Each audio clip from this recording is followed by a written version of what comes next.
Halo, assalamualaikum warahmatullahi wabarakatuh. Kita berjumpa kembali. Nama saya Haryanto SPDI. Kita masih pada tetap agenda 3, yaitu tentang pelayanan publik, yang dimana dosen pengampunya adalah Bapak Dr. Randus Tarmizi MSI.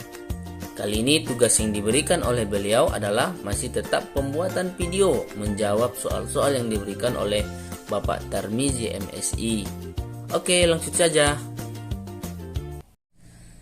Pertanyaan pertama, bagaimana penilaian Bapak terhadap pelayanan publik di lingkungan daerah Bapak? Berikan contoh konkretnya. Bagaimana pelayanan publik di daerah saya? Kalau ditanya soal seperti itu, menurut saya pelayanan publik di daerah saya sudah berjalan dengan baik. Contoh konkretnya adalah seperti pelayanan di kantor imigrasi.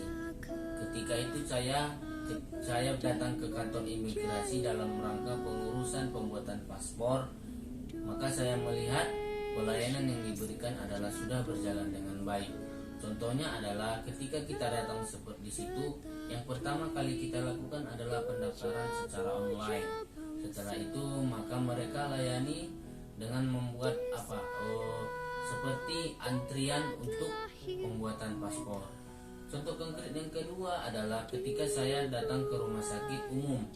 Di rumah sakit umum itu pelayanannya sudah seperti yang saya lihat, sudah seperti pelayanan yang dilaksanakan di bank, yang dimana di bank itu kan ketika kita datang maka ada tugas penjaga dalam hal melayani kita, memberikan nomor antrian kepada kita. Begitu juga di rumah sakit umum yang saya alami dan yang saya lihat. Ketika kita sampai di situ maka kita akan bisa ditanyakan dan diberikan nomor antrian untuk nantinya maka dipanggil seperti yang di pemanggilan yang dilakukan di teller di dalam di bank. Maka menurut saya adalah pelayanan publik di lingkungan daerah saya sudah berjalan dengan baik. Pertanyaan kedua, apa yang menjadi dasar penilaian Bapak terkait soal nomor 1? Kalau ditanya apa yang menjadi dasar penilaian saya terkait dengan pelayanan publik di daerah saya sudah berjalan dengan baik adalah yang pertama tentu adalah kepuasan. Kepuasan sudah menjadi dasar utama saya menjadi penilaian saya terhadap pelayanan publik di daerah saya. Tentu kepuasan yang saya terima adalah tentang bagaimana keramahan para pegawainya, bagaimana sistem yang mereka lakukan dalam melayani nasabah mereka. Jadi menurut saya yang pertama adalah kepuasan saya dalam pelayanan publik yang dilaksanakan di daerah saya.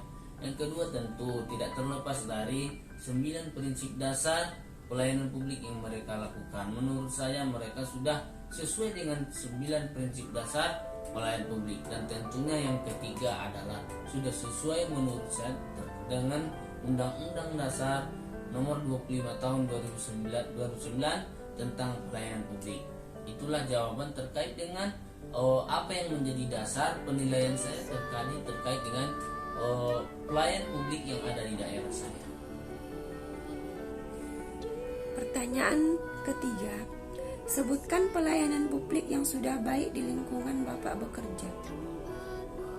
Pelayanan publik yang sudah baik di lingkungan saya bekerja, saya sebagai seorang guru di SD Negeri 081228, menurut saya pelayanan publik di SD saya atau di sekolah saya atau di tempat saya bekerja menurut saya sudah berjalan dengan baik. Tentunya pelayanan publik yang pertama adalah terkait dengan proses pembelajaran. Proses pembelajaran yang dilakukan di sekolah saya sudah berjalan dengan baik.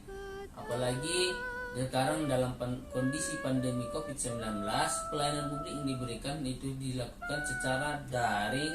Menurut saya sudah berjalan baik. Apalagi di sekolah saya itu bagaimana pelayanan yang diberikan dalam mengantisipasi atau mengantisipasi COVID-19 ini, yaitu di sekolah saya sudah dibuatkan tempat cuci tangan, adanya prokes.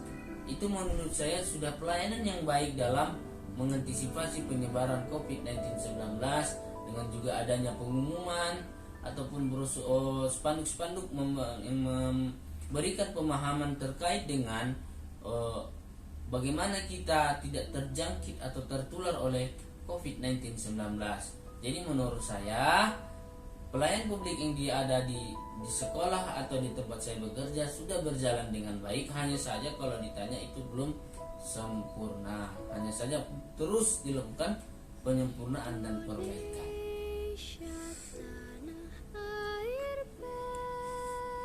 Pertanyaan keempat, sebutkan pelayanan publik yang belum baik atau kurang baik di lingkungan Bapak bekerja. Apa faktor penyebabnya?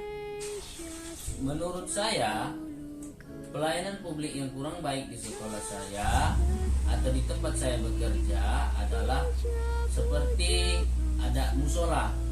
Musola di sekolah saya, di tempat saya bekerja, kurang memadai untuk dalam pemberian pembelajaran kepada siswa. Karena memadai maksudnya di sini adalah kurang luas. Apalagi dalam satu ruangan siswa banyak. Ketika siswa dialihkan ke musola untuk memberikan pembelajaran seperti praktek-praktek sholat berjamaah, maka akan kurang memadai. Jadi menurut saya itu adalah salah satu dari kurang memadainya pelayanan publik yang ada di sekolah saya. Yang kedua adalah kamar mandi. Karena mengingat lahan di sekolah saya itu tidak mencukupi, maka kamar mandi itu menurut saya kurang memadai. Karena di kamar mandi itu pemisahan antara laki-laki dan perempuan ada, tetapi pemisahan antara siswa dengan guru tidak ada. Maka kamar mandi guru dengan kamar mandi siswa itu berbarengan.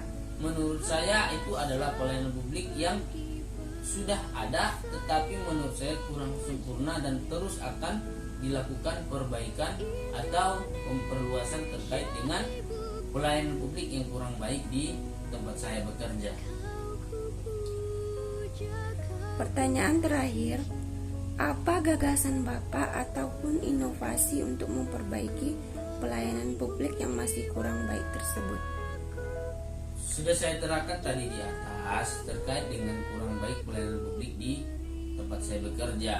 Maka gagasan dari saya adalah pelayanan publik itu seperti contohnya adalah musola itu diperluas, fasilitas di dalamnya diperbaiki, contoh seperti sajadah, musola, ataupun seperti kipas anginnya, papan tulis. Karena kalau kita memaknai musola itu tidak terbatas pada pelaksanaan ibadah secara personal, tetapi pelaksanaan ibadah secara berjamaah. Karena ketika dilakukan siswa itu sholat berjamaah maka tidak mencukupi.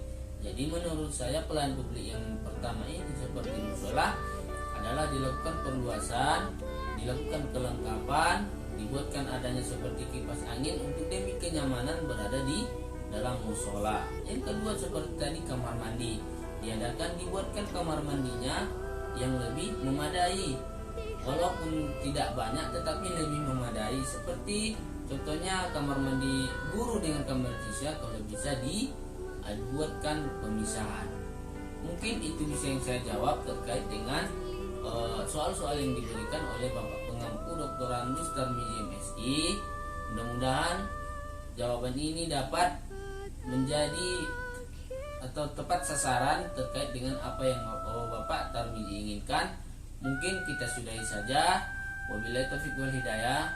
Assalamualaikum warahmatullahi wabarakatuh.